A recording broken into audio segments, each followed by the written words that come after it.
Ever wondered why your dentist insists on flossing, even though you're brushing twice a day? Well, there's more to it than you think. Dental hygiene isn't just about brushing. It's about the overall care of your mouth, and flossing plays a significant role in it.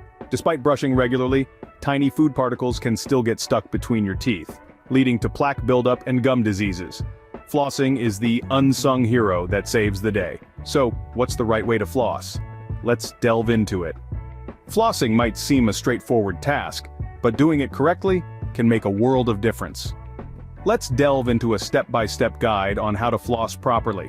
This isn't just about keeping spinach out of your smile at dinner parties, it's about maintaining your dental health and preventing gum disease.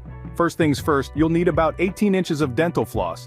That might seem like a lot, but you'll understand why in a moment. Now wind most of this floss around each middle finger. You might look like a cat playing with a ball of yarn, but stick with me. You should be left with about an inch or two of floss to work with.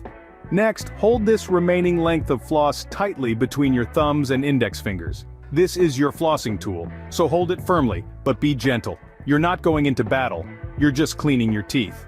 Now it's time to get down to business. Slide the floss gently up and down between your teeth. Don't jerk or snap the floss, as this can cut your gums. You're aiming for a gentle scraping motion, not a sawing one.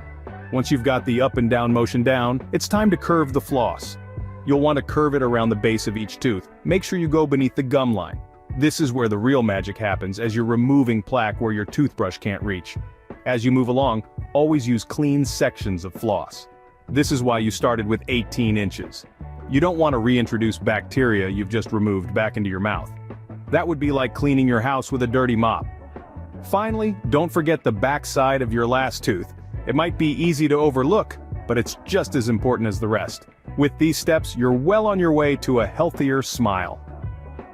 So the next time you reach for that little box of floss, remember these tips. Flossing is more than just a chore, it's an essential part of your dental health routine. To wrap up, let's quickly revisit the key points about flossing. It's elementary yet crucial for maintaining dental health.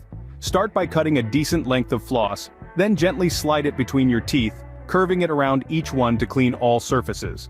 Flossing daily helps prevent tooth decay and gum disease, making it an essential part of your routine. It's not just about a clean mouth, it's also about overall health.